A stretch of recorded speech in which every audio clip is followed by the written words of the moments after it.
We're going to be mixing this language thing this night, too, because many people are complaining that we're only speaking Yoruba and they don't understand. I don't know if you got connected already, if Facebook have linked us together. Like I promised today, we're going to be doing, deliberating solely on the video that we've treated before about Germany job seeker visa. We'll speak in English, then we'll speak in Yoruba. I don't know how we're going to do it, but obviously I want us to do the two languages so that people that have been complaining, the non-Yoruba speakers,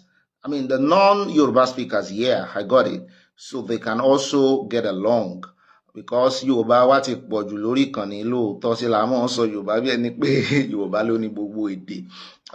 Ẹni tí ó bá sì lọ lóyìnbó yóò mọ̀ kọ yóò mọ̀ kà. Please pardon me all this while, my non-Yoruba speaking audience. From now on I'll make sure that I speak more of, I mix English and Yoruba together. So we'll start. Like I promised you guys, I said I'm going to explain in detail what it takes to obtain the visa, the job seeker visa to Germany. And many people have successfully fighting for this category, and they got their visas. Now, I want you to know something before we take off. I am not a visa agent. 1, I don't work for Germany Embassy. 2, this video is mainly for information purpose. It's basically informational. Ebo ni mo ti ń sọ látàárọ̀ ń ká mi lẹ́yìn jẹ́ padà sí Yorùbá mi àmọ́ bí sí ẹni. Lórí ìlérí tí mo ti ṣe wípé a máa sọ̀rọ̀ lórí bọ́n ṣe máa gba visa job seeker Germany fún Germany.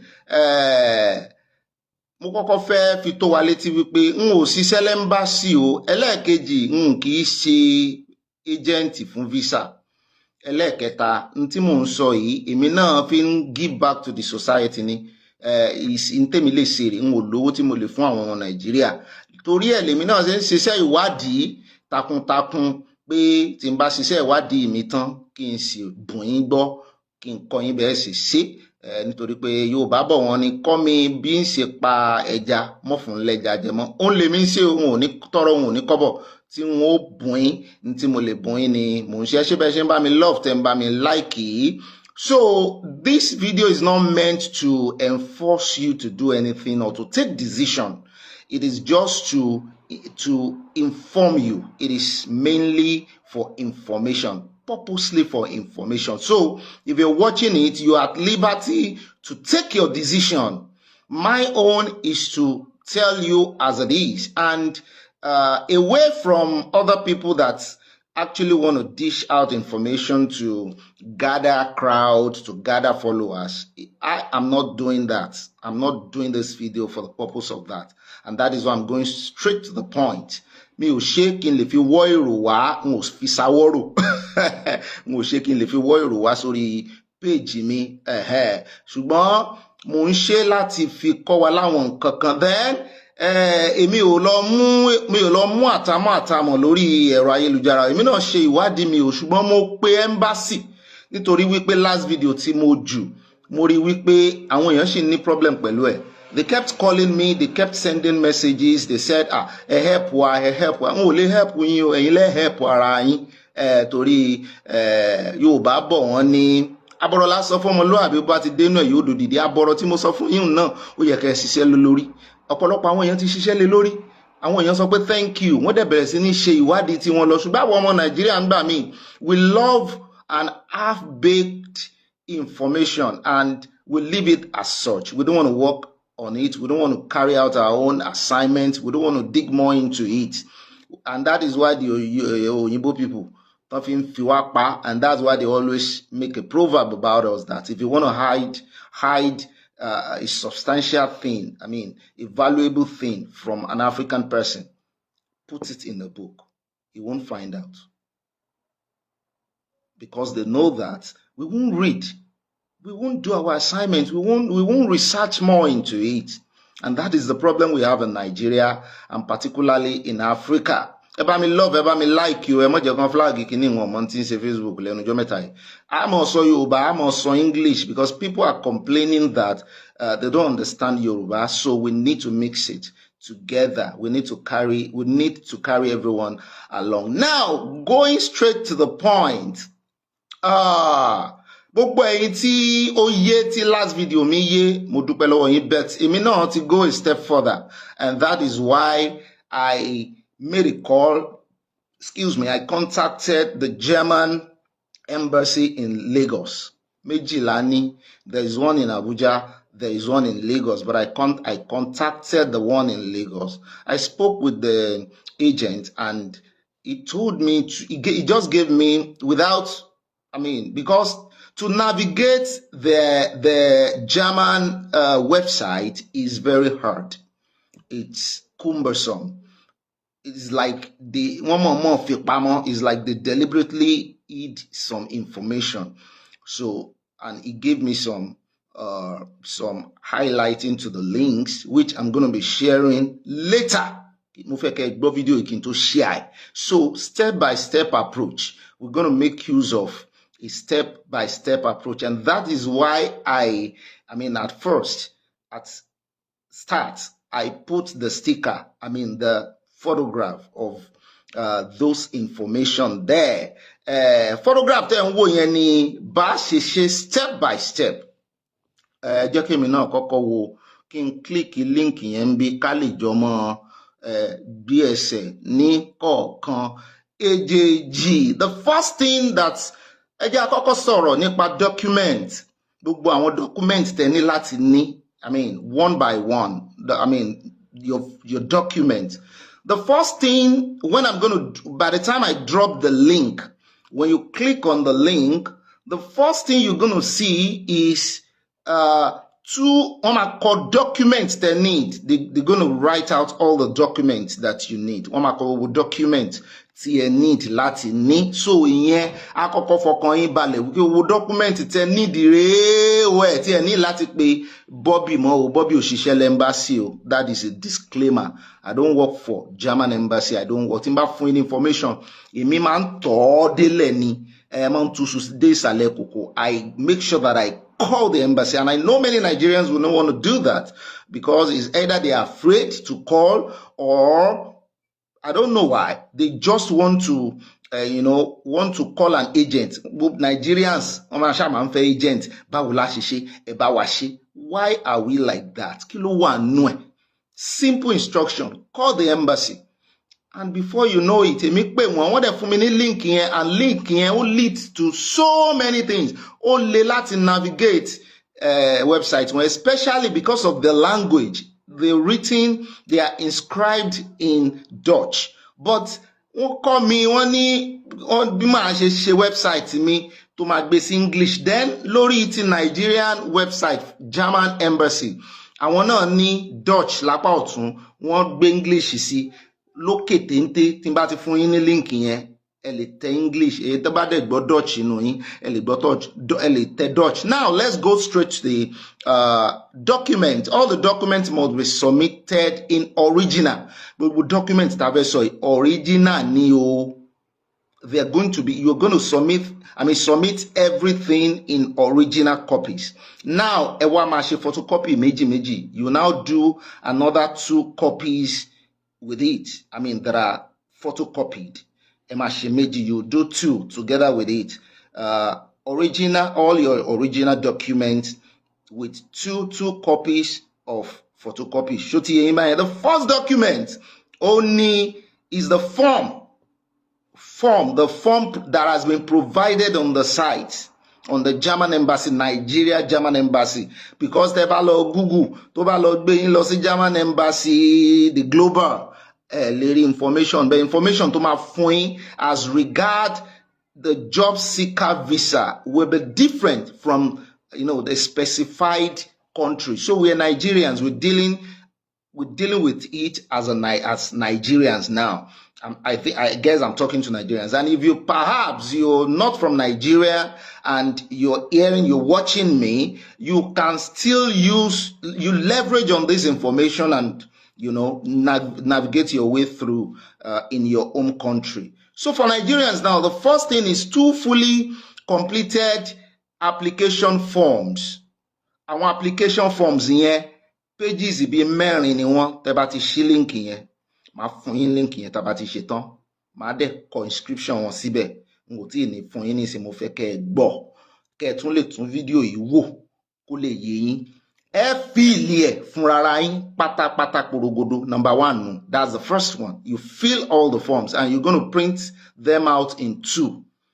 The 4 pages, by the time you print them out, after you must have filled them, finish filling them, then you're going to make 4 copies. Show you what there are 4 pages.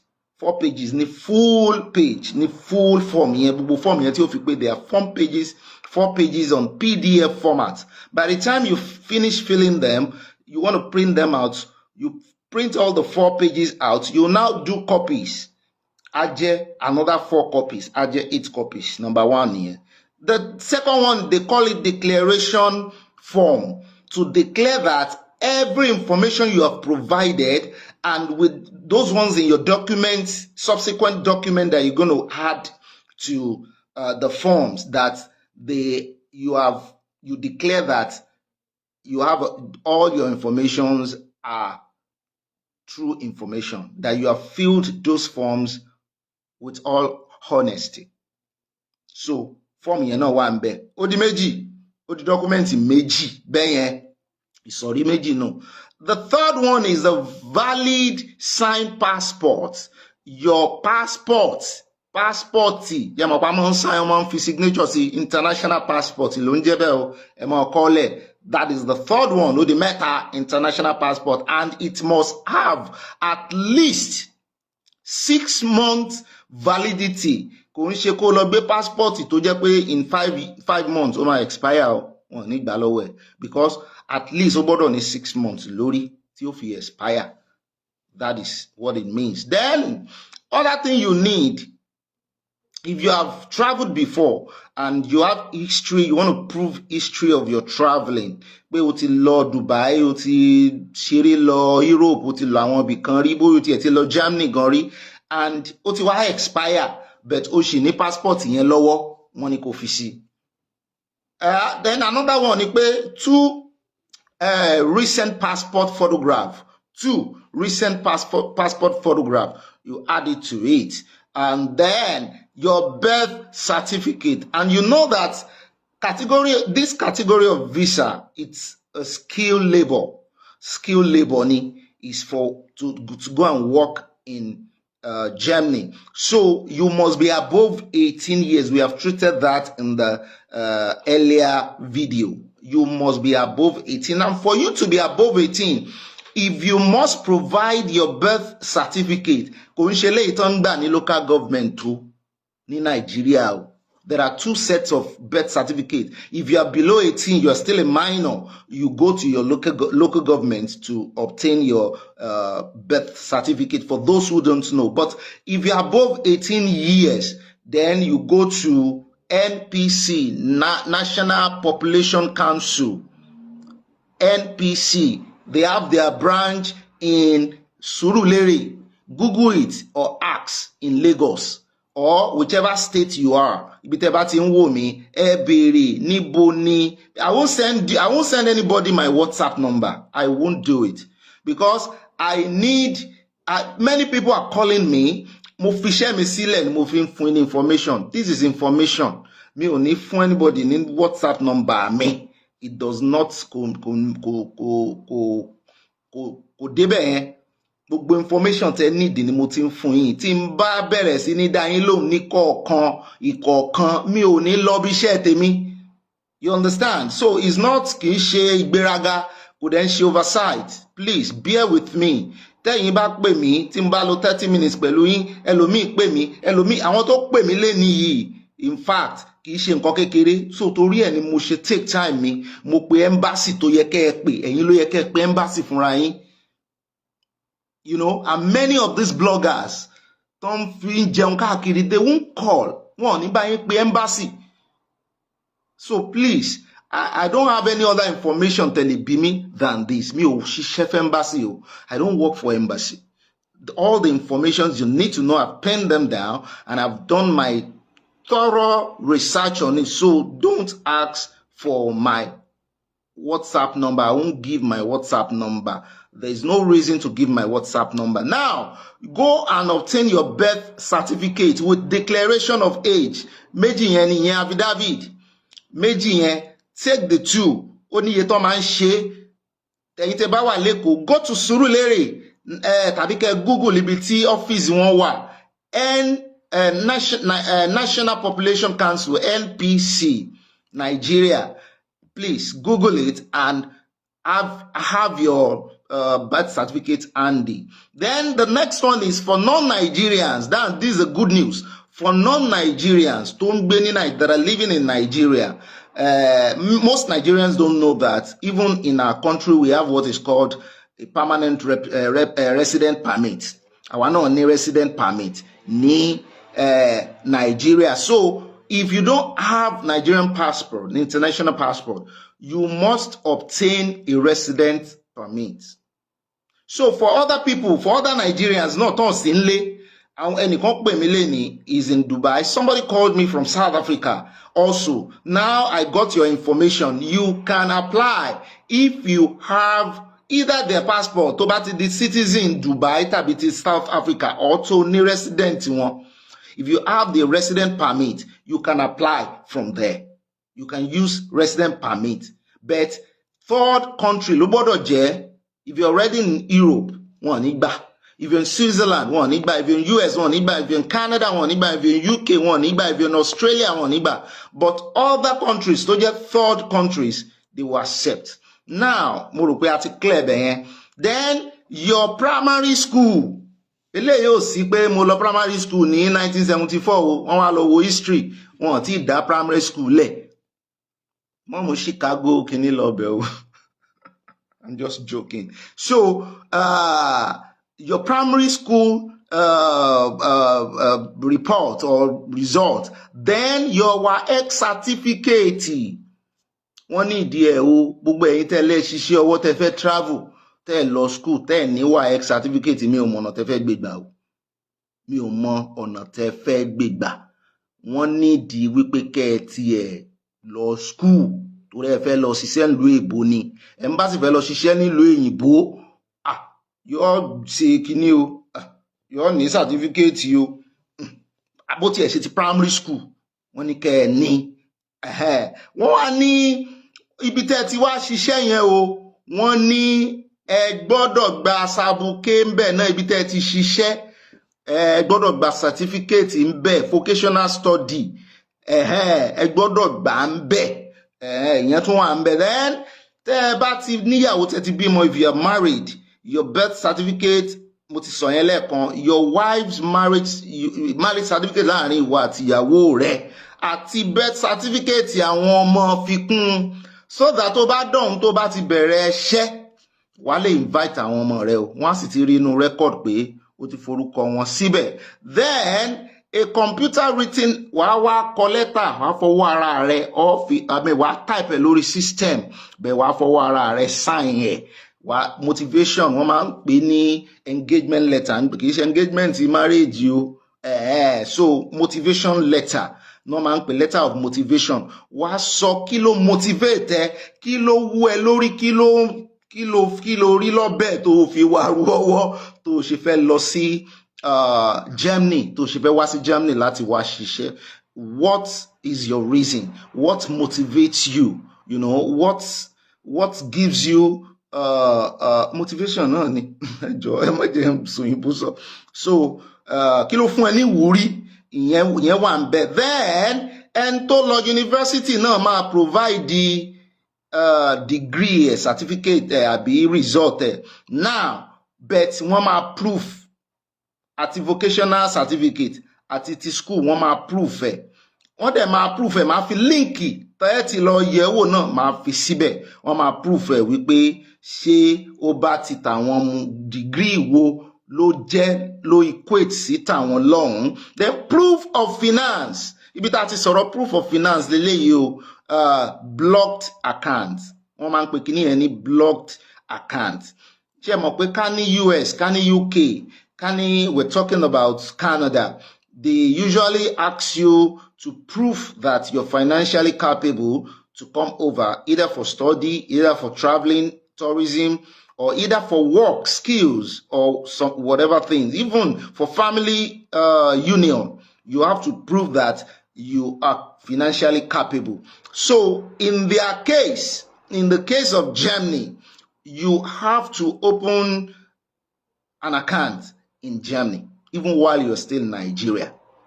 You have to open an account that is called a blocked account. But about blocking, fowó sí iye tẹ́ fi sí àásọ gbogbo ẹ̀ ní sísẹ̀ntẹ̀lé. Iye tẹ́ fi sínú owó yẹn gbọ́dọ̀ jẹ́ 1,000 euro àti 7 cents. Ó kéré jù. 1,000 euro and 7 cents. Ó kéré jù lẹ gbọ́dọ̀ fi sínú àkáǹtì yẹn per month. Fún oṣù kan sì mọ̀ rí dáadáa torí ẹ̀ ni mo ṣe tún fídíò yìí ṣe. The last one I did some informations were not just to were updated because of naira exchange rate.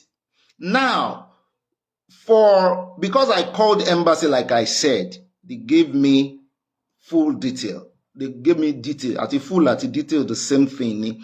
So you have to have 1,007 cents in that account.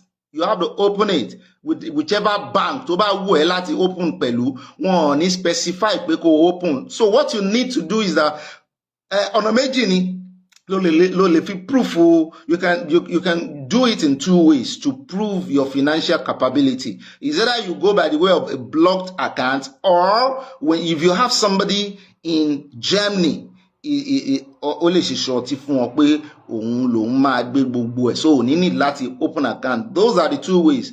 Other than that, kò jọ tàwọn UK, kò jọ ti US, kò jọ ti Canada. It's unlike all of those that I've mentioned, because those would tell you that put that money as in naira value in your account domiciled in Nigeria, but in their case the account is domiciled in Germany. So I know you're going to be thinking that èmi tí mi ò dé Germany rí, bá mo jẹ́ fẹ́ fowó síbẹ̀, ṣé máa rówó mi gbà tí n bá ṣe kinní kan. I'm going to explain all of that, but mo fẹ́ ṣe tán pẹ̀lú gbogbo document. So àwọn document tẹ́ nídìí rèé o.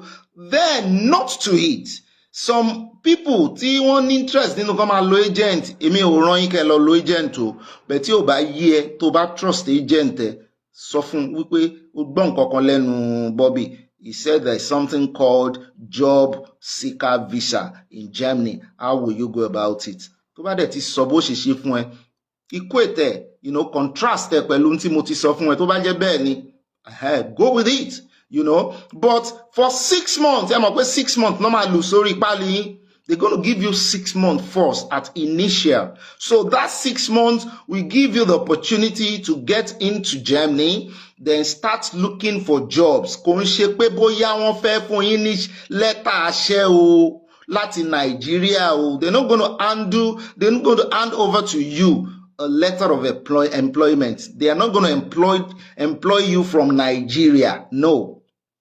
They're only going to give you an entrance, allow you to come to Canada with a 6-month visa. Once you get into Canada, you need to find a job ASAP. Kí visa yẹn to expire. You need to find a job. So for that 6 months, they want to be sure that you can take care of yourself. You can cater for yourself. And what you have calculated, we pay 1,000, 1,000 euro, 1,000 euro in Nigeria and say, please calculate it and know your values. It's about 1,200,000. I mean, cash and 1.2 is about 1.2 or so, thereabouts, depending on the British exchange rate. So, only láti ní for 1 month. Only for 1 month. So, how many months? 6 months. And they want to make sure that you can cater for yourself. Man, times here, times 6.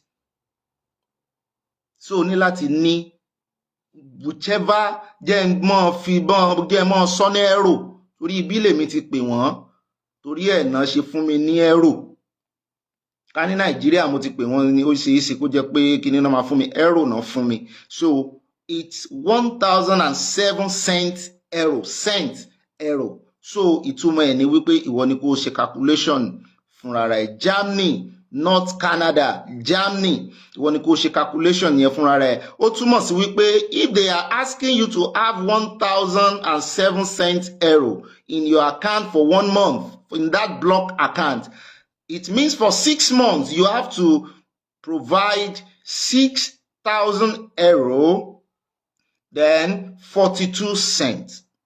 Kò jù bẹ́ẹ̀ lọ. Dédé ṣíbí nìyẹn. Fẹ́yìn tẹ́ wá ń bí mi. Owó yẹn ní lè gbà jáde o. Ó dìgbà tẹ́ bá dé Germany o. Kẹ́ tó lè gbà jáde. Then gbogbo document tí mo ti kálẹ̀, all this document put together, it is possible they ask you for more documents according to them. It is possible. Come béèrè lọ́wọ́ document. Then some people they used to do verification for all Nigerian documents because they're going to change it from English to Dutch. They're going to legalize it, want to authorize it. Now, they said they are not doing that again. Àfi tó bá warrant. So tó bá débẹ̀, wàá dé embassy o. Kó tó lè open, some people máa rò báyìí pé how will I open this blocked account? Find somebody you know in Germany. Kàn bẹ́ẹ̀ wá báńkì. Or choose a bank online. Kò sí lórí website tiwọn. So they will help you choose a bank online for a blocked account. Èmi náà ò fẹ́ kọ́ mi ìfẹ́ bá yín débẹ̀ yẹn. Kẹ́mọ́ ni Bobby ló fún yín ní fọ́ọ̀mù. Fọ́ọ̀mù tán bá fún mi ni wọ́n fún yín. Èyí tán fún mi, èmi náà ò ní fún yín o. Fúnra yín ni kẹ́ ẹ gbé gbèsè yẹn. Check for tí kì í ṣe pé ẹ máa kàn kówó síbẹ̀ o. Check for banks. Tẹ́ fẹ́ lò lọ́hùn. You know, ask for information. You can Google it. You can watch YouTube and the rest. If you not only share independent video lórí ẹ̀, but for the purpose of this, ẹ jọ̀ọ́ mi ò ní ṣe mo disclaimer. Now, once you have that, go to their website, download the form and fill it for the blocked account. Tó bá ti wá fill it tán, mo ti sign ẹ̀, mo ti ṣe nǹkan kan. Don't sign it. Don't sign it. The bank tó fẹ́ ṣe fi ṣe blocked. Àwọn student tó lọ fún school náà ní Germany wọ́n mọ̀ dáadáa. Wọ́n ṣe it's really wà famous. Don't sign it. You're going to sign it before a consular. Wàá dé consular, wàá dé water quarantine o. Màá fi address yẹn, màá tún fi address yẹn síbẹ̀. Wàá dé water quarantine. Wàá wá sign ẹ̀ níṣejú consular yẹn. Wọ́n wàá sọ bó ṣe ṣe fún ọ. Ó yá lọ fi iye báyìí sí. Ibẹ̀ náà form tí wàá download náà máa fi link yẹn síbẹ̀, form fún visa. Toro ti gbọ́dọ̀ fill visa kìíní ẹ̀ 75 jẹ́ mo ti rí kìíní ẹ̀ ń bí ẹ jẹ́ ń wo iye ó dà pé $75. Ó dà pé $75 ní iye kìíní ẹ̀ ní iye visa fee. Iye visa fee. Ó dà pé $75 ní 70 something, 75 or 76, I forgot. Pardon me for that. Then ẹ lè wá máa bí mí sí ṣé mo ti answer gbogbo question yín sí, mo ti sọ iye tẹ́ máa fi sí, mo ti sọ gbogbo ẹ̀. Meanwhile tí document ẹ bá need verification, wọ́n làwọn máa determine 185,000 náà ṣe tẹ́lẹ̀, ṣùgbọ́n bó bá dọ́dọ̀ wọn lọ́la tán bá ní dọ́là tún ti increase àbí euro tún ti na náírà pa, wọ́n bọ̀ ṣe exchange rate tiẹ̀. So now, Ọlọ́run Ṣẹ́bi, in fact, that's the question. Tí mo fẹ́ mẹ́nu lẹ́sìn. What about if visa is not approved? What will happen to the account, sir? If your visa is, God forbid, but if your visa is not approved, because tó o bá fún wọn ní genuine information, they said it, that's the only, because wọ́n need èèyàn. Only that's the only thing tán lè fi gbégi lé ẹ tó o bá ti fún wọn níje, because àwọn tán ní kó lọ ṣí báǹkì tó lọ ṣe, wọ́n ti mọ̀ wípé tó o bá ti lówó yẹn tó dẹ̀ láwọn kìíní tó o lọ ṣayédèrú tó o lọ sólúwọlé kán máa bẹ́ẹ̀ ṣe gbègé. But tí gbogbo information ẹ bá ti genuine, they gonna ẹmọ́jẹ̀ ń ló ṣúọ̀, kò sí tó ṣúọ̀ láyé yìí, ṣùgbọ́n that is the fẹ́ mọ̀ sọ̀tà ló èbó tí ń kúrò lórí mi possible success rate high, let me put it that way. Now tí o tó bá jẹ́ pé wọ́n approve o tí ẹ nídìí láti lọ síwájú kọ́nsúlà kan kó tó cancel àkáǹtì ẹ lọ́hùn, torí kì í ṣe wípé káàṣì ló máa kó síbẹ̀ wá ṣe transfer ni, wàá dẹ̀ gbowó ẹ padà torí wọ́n mọ̀ sí, torí ẹ̀ ló ṣe lọ sign. That's why you're going to sign before a consular. They know about it. This is not about school o. Ti school kan ni mo ń sọ block account fún school ọ̀tọ̀ o. I'm talking about block account for job seeker visa. 6 months normal lò fún ẹ, but it's under the category of a long-term visa. If you go, by the time you're going to buy just a one-way ticket, not a return ticket. Then láwọn ìlú kan wọ́n béèrè fún health insurance, pé kó ṣe health insurance. Tọ́n bá béèrè fún ibi tó ti lè ṣe health insurance náà, máa fi kíní yẹn, máa fi picture nìyẹn, or kí n fi link ẹ̀ náà sí mi ò fẹ́ dá link bò, máa fi link síbẹ̀ tí wọ́n approve ní embassy wọn. Wọ́n dẹ̀ máa bẹ́ẹ̀ ṣe $1.36, I mean $1.36 ní health insurance per day. Kì í ṣe ti Nàìjíríà náà máa gbà lọ́wọ́ rẹ o, ibi tí ṣòro wọn wà nù o. €1 ẹyọ kan $1.36 per day. Ó wá calculate ẹ̀ times 6 months lọ́ fi mọ̀ iye tó ọ̀sán. Abẹ́rí nǹkan báwọn tí ń wáṣẹ́. So gbogbo àwọn kìíní, you need to know them step by step. If there's any question now, please ask. Age barrier, kò sí age barrier, you just have to be more than 18 years. Anything less than 18 years, tí ẹ̀rántí béèrè béèyàn bá ti ó dùdù, mọ́wọ́ tó bá ti ń wọ 60, 70 náà mi mọ́ tó fẹ́ rí sí o. Kò jù bá ń lọ. Kí náà tún béèrè o, ó dà pé some documentation náà tún wà. So the form now, appointment ìṣòro díẹ̀, ṣùgbọ́n I asked for the link, they gave me the link for the appointment too. Tó bá ti wá kó gbogbo document yẹn papọ̀ tán, tó ti gba form, ó ti fowó sí block account o, you have not funded the block account this time around, but you have the form and you have not signed it. So you take all of them with your with all the photocopies, two copies, and all the originals. Document àti sọ sẹ́yìn yẹn, you take them to the embassy. Water Carrington náà wà lẹ́kọ̀ọ́. Àdírẹ́sì mo ti fi sí old one, mi ò ní fi sí eléyìí mọ́ old video. Ẹ lọ síbẹ̀. Date tẹ́ bá ti book, máa fi link ibi tẹ́ ti máa book date, máa fi link ẹ̀ síbẹ̀. Ó ṣeé ṣe kí déètì ti gùn tó ráwọn èèyàn wọ́n rọ́ lọ àwọn ọmọ Nàìjíríà wọ́n rọ́ lọ bẹ́ńsìn. So date máa fi síbẹ̀.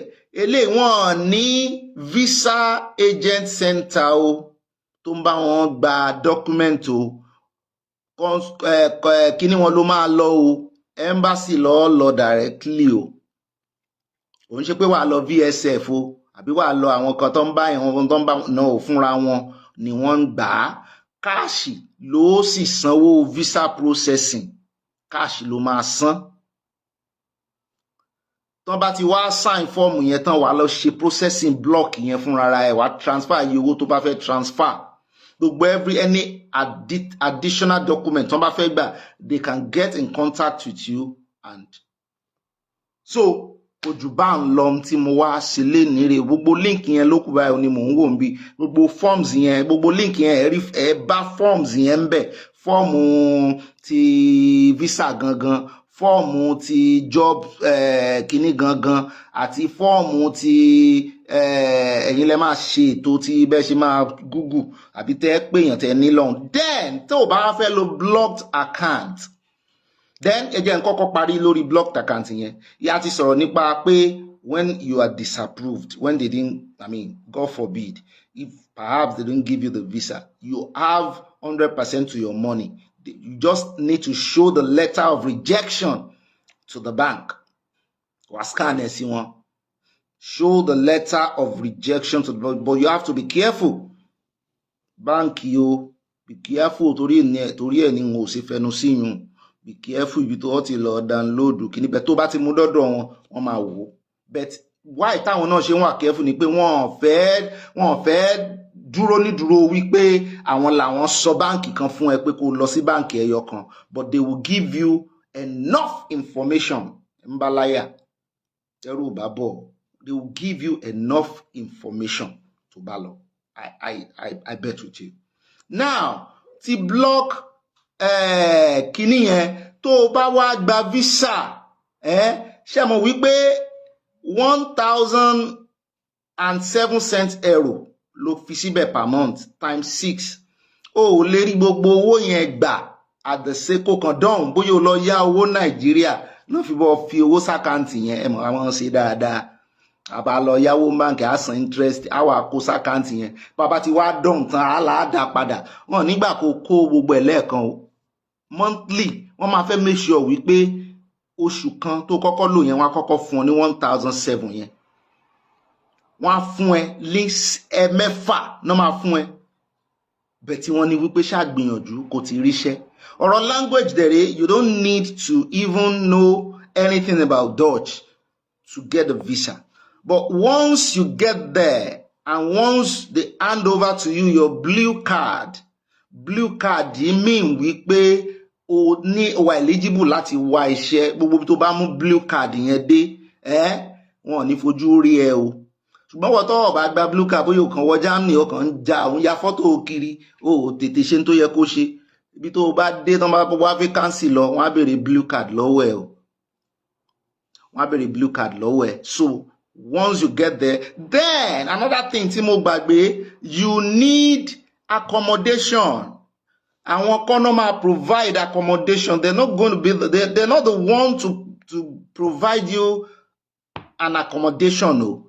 You're going to do that by yourself and there are in two ways is either you know somebody there to lè lo address you see ìṣerú address in Nigeria unlike Nigeria where you can use your brother's address and you want to go there and you just tell them that ibẹ̀ ló máa dé sí ó lè ẹni yẹn lè mọ́ gbà ó ní láti bẹ́ni yẹn sọ̀rọ̀ kẹjọ ní understanding kó dẹ̀ ní àyè láti gbà ẹ́ torí tó bá dé irú ibi táwa ń pè ní local government every resident ló wà registered tí wọ́n bá dénú document ẹni tó fún wọn pé o ní brother lọ́hùn tó jẹ́ wípé 3 bedroom ni brother ń gbé ó dẹ̀ lọ́mọ 3 ó ní ọkùnrin 2 ọmọbìnrin kan ọmọbìnrin ń lo rúùmù kan ọkùnrin 2 ń lo rúùmù ẹyọ kan ìyàwó àtọkọ wọn ń lò sí kan wọ́n wá rí pé kò sí rúùmù mọ́ tán lè fi gbà ẹ́ kò dàbí Nàìjíríà tẹ́ máa hára yín mọ́nú rúùmù o tán bá ti wo orí ìwé tán bá ti rí pé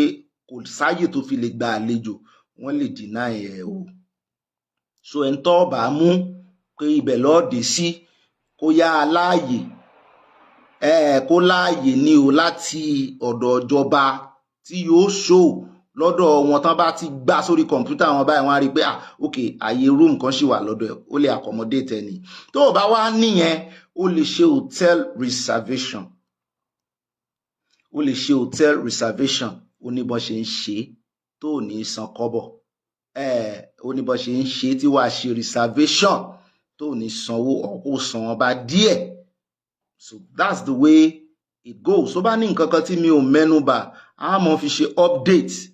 Tó bá dẹ̀ ní any question tẹ́ fẹ́ bí mi sìn, please ask. Okay, you watch it later, good. Tó bá ní any question tẹ́ fẹ́ bí mi sìn, please ask. Then tó bá ẹ jẹ́ kí mi náà wo some other documents tí mo lè share pẹ̀lú yín. Jẹ́ n gbá wọn lè kúrò ńbẹ̀. Let me check for some other documents that I can share with you so that ẹ tún lè rí. Okay, ó dà pé form yẹn lélẹ̀. Okay, eléyìí sìn ẹ jẹ́ kí n apply form yìí. Form bí tí ìwọ tó bá lọ school, tó lọ higher institution, wọ́n fẹ́ mọ school tó lọ. Ibi tí wàá ti check ẹ̀ rèé kó tó lọ Anabin, ibẹ̀ ni wàá ti check ẹ̀, link ẹ̀ náà máa fi síbẹ̀. Ibẹ̀ ni wàá ti check bóyá school ẹ kí ló wọ̀n, wọ́n á gbé sórí ìwọ̀n. Okay, n tó wọ̀n lọ́dọ̀ tàwọn lélẹ̀, lóòótọ́ lọ university ò ṣe degree lọ́hùn, ṣùgbọ́n bóyá tó bá dọ̀hún bóyá secondary school ni ó wọ̀n, mo kàn ń ṣeré ni. So ibi tí mo fi arrow sí yẹn, ibẹ̀ ni wọ́n ti ń ṣe certificate evaluation. Wọ́n á ṣe mo padà sọ̀rọ̀ nípa kíní níbẹ̀rẹ̀, a sọ fún àwọn kan fún academics fáwọn tó lọ school, a sọ àwọn kan fáwọn tí ò lọ school. In fact, nígbà tí mo check database wọn, mo rí wípé iṣẹ́ nurse, àwọn tó ṣe nurse kì í ṣe dandan àwọn tó níwèé nurse o, even láwọn tó jẹ́ nurse auxiliary tó bá ṣáà ti ní certificate, then àwọn tó ṣe vocational studies tó jẹ́ ti ìjọba tán lọ school ibi tán ti kọ́ṣẹ́. Ọ̀pọ̀lọpọ̀ àwọn tó jẹ́ ń gbé kíní ìkúrò kárújú ara wa, ọ̀pọ̀lọpọ̀ àwọn tó dẹ̀ kọ́ṣẹ́ Nàìjíríà abẹ́lé náà ti kọ́ṣẹ́, wọn lọ sí school kankan, wọn lọ sí government approved vocational centers kan gba result. Mo yẹ vocational centers tó wà lÉkòó tó ti ń ṣe tailoring, tó ti ń ṣe cake. Mo wo database wọn náà, mo rí baking, tó ti ń ṣe baking. Àìmọye vocational centers tó jẹ́ health kíní laboratory, gbogbo ẹ̀ ló kún bẹ̀. Mi ò mọ̀ bóyá carpentry náà wà níbì kan ní Èkó ní Gbàgádà. Carpentry, plumbing, tí ò dẹ̀ ń ṣe university, tí ò ń ṣe technical, àwọn tó ń pè ní technical kíní. Bó sógbó ẹ̀yin tẹ́lẹ̀ lọ school, gbogbo àwọn ọbẹ̀ yẹn ni kẹ́ ẹ lọ o, ẹ ní the certificate o. Tẹ́ bá máa travel out wá ṣiṣẹ́ o. Wọ́n tó bá ti ní certificate tàbí tó bá ti ní kíní kankan, kó yá mọ̀ pé ó fẹ́ lọ ṣọlidé ni. Bá dẹ̀ wẹ̀ tó bá débẹ̀ kó lọ káwọ́ sókè, ó kù sí ẹ lọ́wọ́. Tó bá ti ní any certificate, holiday ló ń lọ ṣe ń lo òyìnbó, má jẹ́ kán tán ẹ́. Wọ́n máa bẹ́ẹ̀ ṣiṣẹ́, ibẹ̀ náà ti máa ń bá yín wá kíní, ẹ̀yin gan lẹ́ máa ń fira yín sọ́wọ́ àwọn agent yìí. Because ní certificate ẹ máa dọ́dọ̀ wọn, ẹni kan bá yín ṣe, àwọn náà láwọn bá yín ṣe, ẹ má worry, wọ́n bá yín wọ́ jáde, ẹ tanra yín ni o. Ẹ má lolúwọlé o, wọ́n bá mú yín. How much hotel? Èmi kọ́ ni máa bá yín sọ̀rọ̀ hotel, Ugbo Sukanmi. That is, èmi ò mọ̀rú hotel tẹ́ fẹ́ gbà, èmi ò dẹ̀ ń ṣe agent, you know. Ṣé kí n fi iṣẹ́ tèmi lẹ̀ kí n mọ̀ bá yín wá ládùúró eléyìí tí mo ṣe yìí? Ẹ̀yin ló yẹ kẹ́ pẹ́ embassy, mo bá yín pẹ́ embassy, ẹ tún bí mi ní how much is hotel? Send the link, I'll put the link after the show. What of work visa? Mi ò mọ̀ ń pa work visa fún Germany.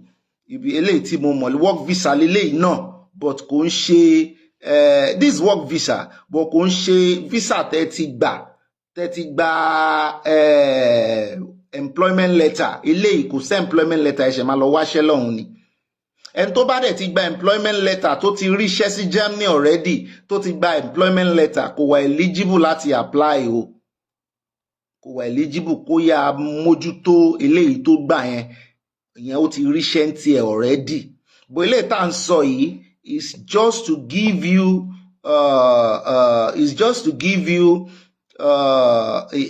an entrance first of all into Germany, so that wàá máa wáṣẹ́ pé iṣẹ́ ìní mo mọ̀. Because tán bá ní kí ọ̀pọ̀lọpọ̀ dúró ní Nàìjíríà kó wá kọ́kọ́ wáṣẹ́ náà, ó lè má tètè ríṣẹ́. Ṣó ti yé yín? Because ó ní certificate táwọn companies náà máa ń gbà kan tó lè fún outside person níṣẹ́. Tó máa approve, ó máa ń ná wọn lówó gan.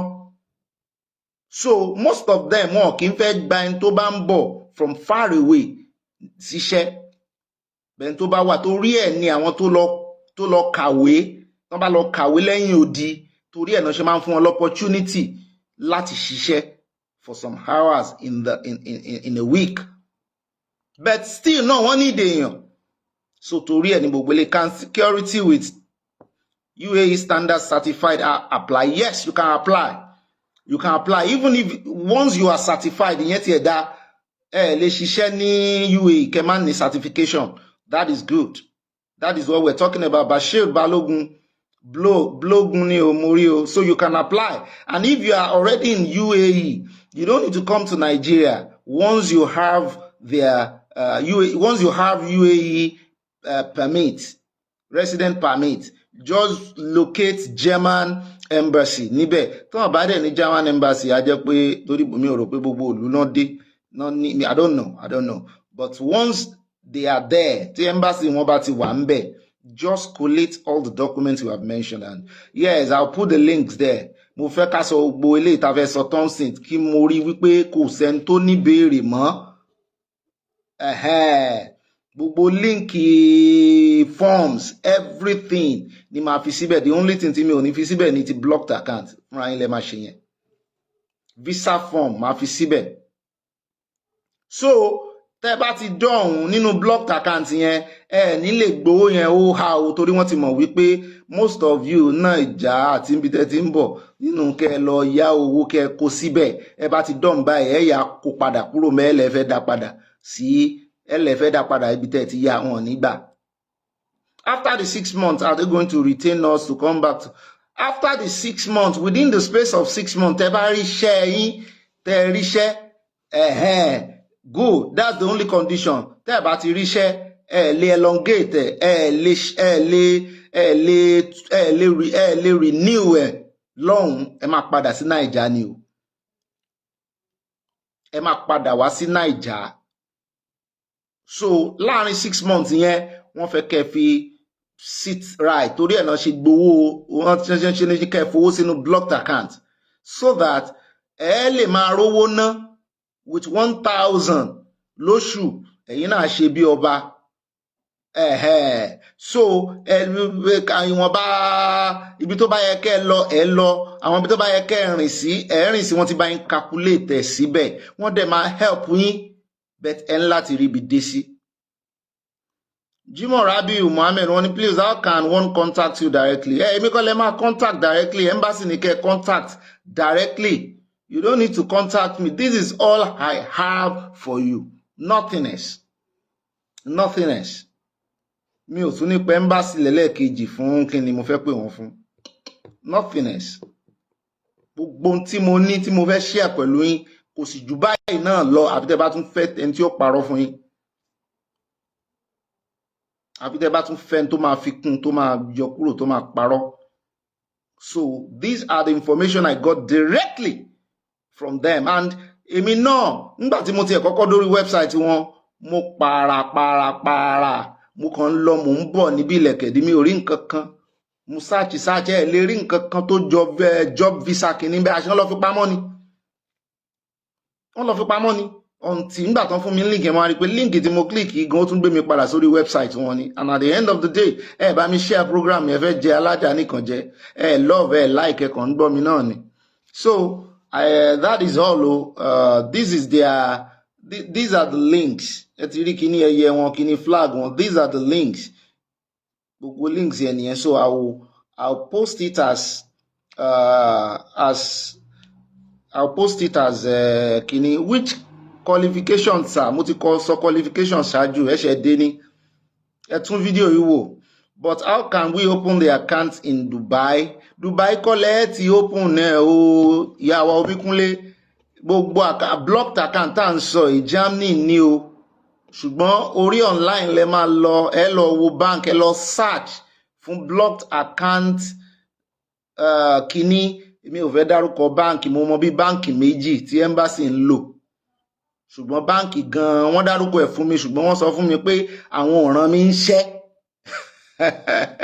pé àwọn ò kí ń rẹ́fẹ́rẹ́nsì báǹkì fún yàn. So ẹ jọ̀ọ́ ẹ mọ́ kò ń ṣiṣẹ́ ẹ ṣiṣẹ́ yẹn fúnra ara yín, ẹ wá link hàn ní kẹ́ ẹ fowó sí bẹ́ẹ̀ yẹn o. Tẹ́ bá ti rí líǹkì báǹkì tẹ́ fẹ́ lò fún blocked account, ẹ google ẹ̀. Tẹ́ bá ti rí líǹkì ẹ̀, Ọlọ́run ní já bọ́ sọ́wọ́ torí àìmọye internet site náà tí ò ṣe kínní.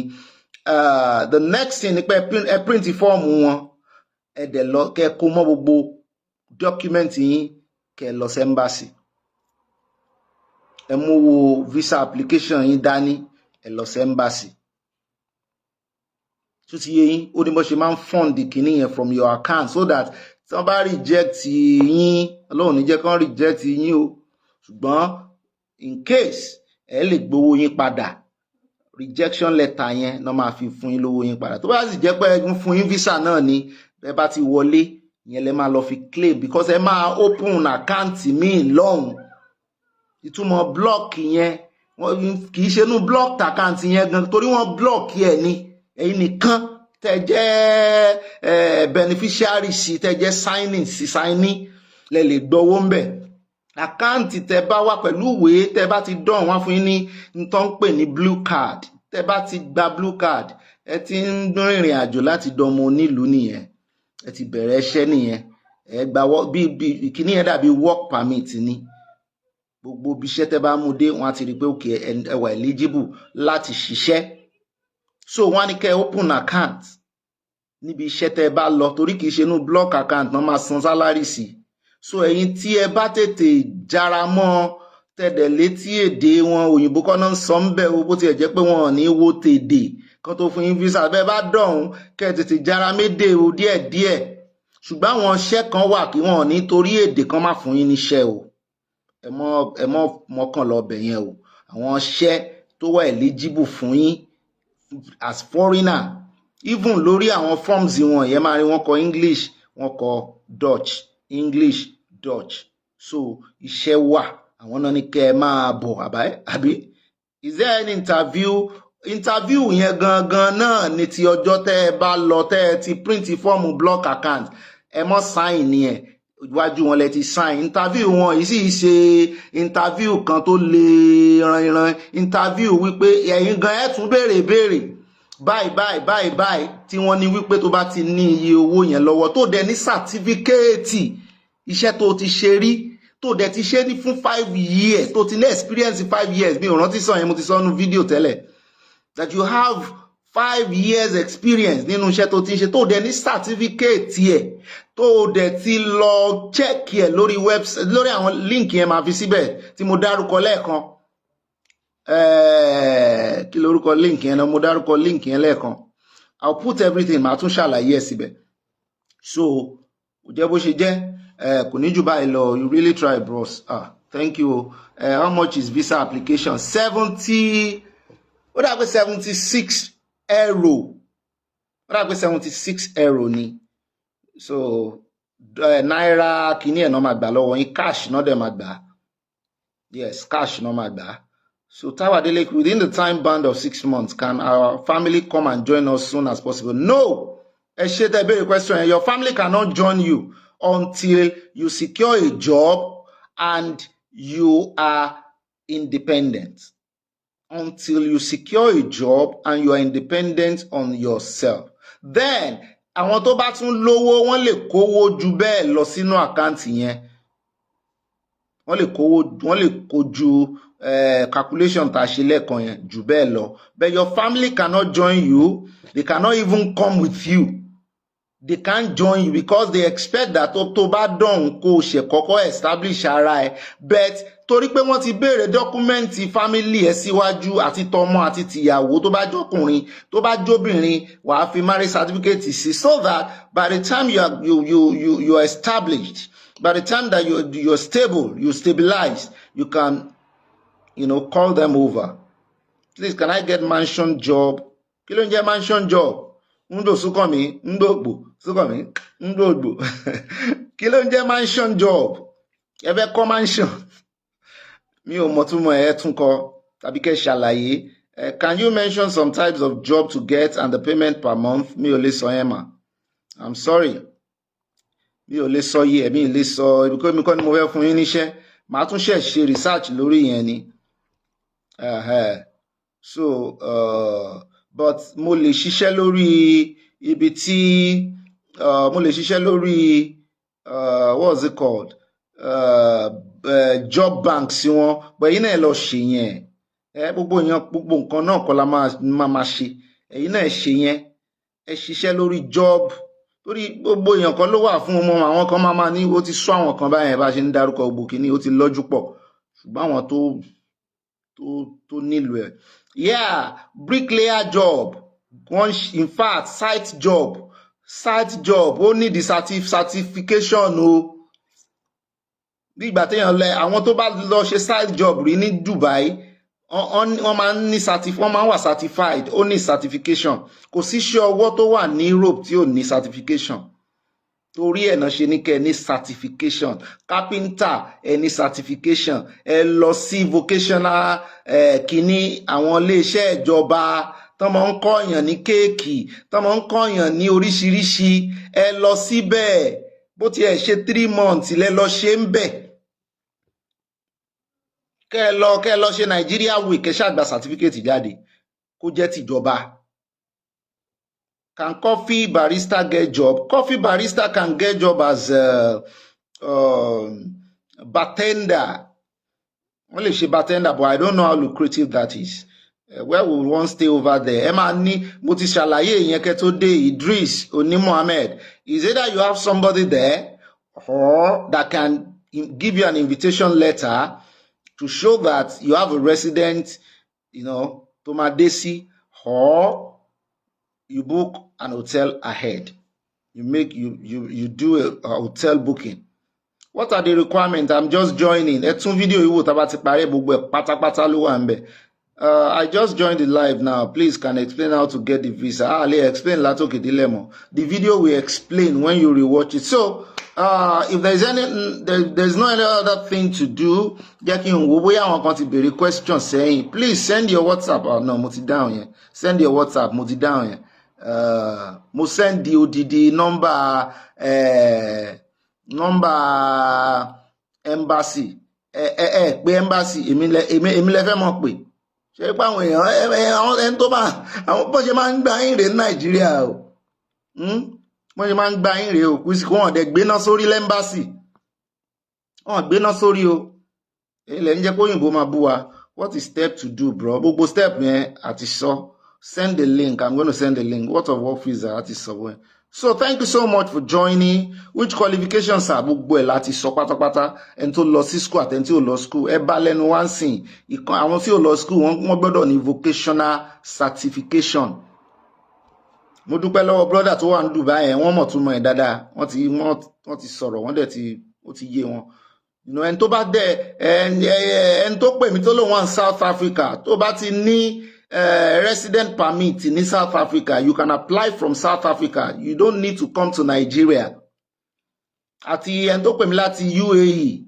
I hope you're watching because I told you I'm going to come on live. I was going to come on live rather.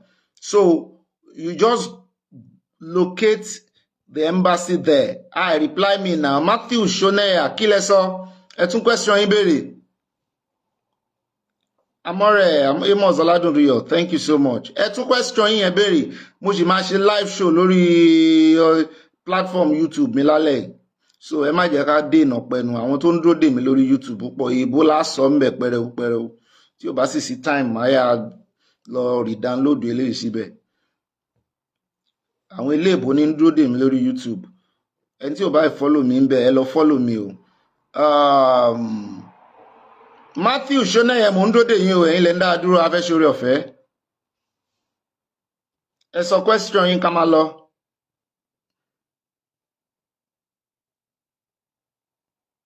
You don't.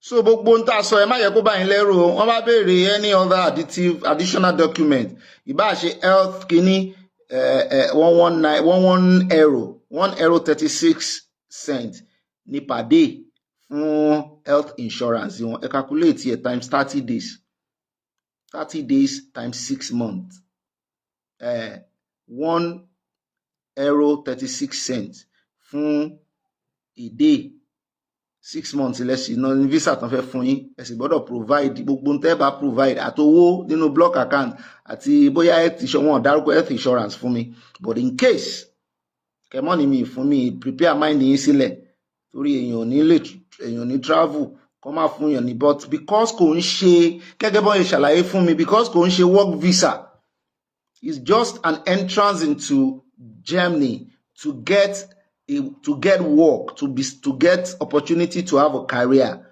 Work visa, wọ́n ti máa fún ẹ ní letter of employment náà kó tó wá lọ apply fún visa òun ló máa ara tó máa kó mọ́ ó kàn dàbí admission tó fẹ́ lọ school wàá kọ́kọ́ gba admission lọ́wọ́ school kó tó kó mọ́ wo document ẹ tí wàá lọ fi apply fún visa tó bá jẹ́ tiṣẹ́ náà ni wọ́n á ti fún ẹ ní employment letter kó tó kó mọ́ wo document ẹ wàá lọ fi apply. You know, but eléyìí ò kì í ṣe work visa per se. It's just like a program tó ń ṣe secludedly wípé a fẹ́ fún ẹ l'opportunity a fẹ́ fún ẹ 6 months kó kọ́kọ́ fi wọlé. Can I use my company certificate? Company certificate fún kíṣẹ́ wo? Irú àwọn tẹ́ ń ṣe borehole tó ní certificate ẹ lè lò but wọn ní gbà yín as company o orúkọ yín ló gbọ́dọ̀ wà ń bẹ̀ o orúkọ yín ni o kì í ṣe company certificate tí kìíní ń fún yàn o tí CAC ń fún yín o wọn ní gbà yẹn o ọ̀tọ̀ làwọn yẹn o làwọn ní company o visa àwọn ní company yàtọ̀ ìwọ ló ń kun embassy ló ti wà ní tí n bá parí show máa fi síbẹ̀ so ẹ̀yin èèyàn mi. Thank you so much. I will upgrade it now, but mo ń láti kọ́kọ́ lọ show lórí YouTube. Ẹ jọ̀ọ́, mo ti pẹ́. So some other time we'll see. Ní tí ò bá wá yé wa ẹ̀pẹ́ embassy kò jù bá ń lọ. Oníyàn sí ọlọ́bẹ̀ sí wa wá tàbí fẹ́ jẹ́ náà kọ́ ìbínú ẹ̀yin léèbó. I hope I've been able to do justice to the lingua kini. You know, you've been complaining that we speak Yoruba too much. Please just bear with us. For the meantime títí tí ó fi máa wà náà lẹ́nu pressure ti wà á gbé ìbò mọ́ ìròyìn pọ̀ ní Nàìjíríà tá a mú wá fún yín tá máa mú wá fún yín o but I want to thank you mo dúpẹ́ lọ́wọ́ yín tẹ́ máa ń bá mi pín program oníyanṣẹ́ ọlọ́bẹ̀ ṣe o ìwọ tí gbogbo information tá a bá give yìí tó bá wà excited give it a try tó o bá wà excited mọ́ force ara rẹ o dandan kọ́ ni o gbogbo èèyàn kọ́ ni ó lọ Germany o gbogbo èèyàn kọ́ ni ó lọ ṣiṣẹ́ ń bẹ̀ o ọ̀pọ̀ wà wọ́n sí lọ ni tán lọ náwó fún wọn tán máa ṣeré lọ ìyẹn ló dẹ̀ easy jù gbogbo eléyìí ẹ mọ́ mú blọ́ọ̀kì àkáǹtì wàhálà size water mọ́ mú kinní kan wá èmi gan ó fẹ́ẹ̀ tójú sú mi ṣùgbọ́n àwọn tó ní interest wọ́n ń ṣe because n tó fi yàtọ̀ ni wípé wọn ní ṣe máa trace wípé àwọn wo ìgbà wo ló kówó sàkáǹtì ìgbà wo ló ṣe kinní kan tó bá ti kówó síbẹ̀ báyìí wọ́n ti gbà wípé yes even some other countries wọ́n ní kó máa kó papers tí wọ́n fi ṣe transaction tó fi kówó síbẹ̀ wá. So which number lórí fídíò ti tẹ́lẹ̀ ni màá ṣe upload number embassy síbẹ̀ ń sìn ni mo ti fi sórí fídíò ti tẹ́lẹ̀ go and check the platform the video before this one tí mo sọ̀rọ̀ nípa Germany kìíní tí mo lògo yellow báyìí ti rí tí mo gbégo yellow ìgò àwọn weather tí mo gbé sójú ti rí ń bẹ̀. So thank you so much for joining. Ní tẹ́ bá fẹ́ pàdé mi lórí YouTube ẹ já lọ sórí YouTube. God bless you. I'll see you tomorrow. I love you.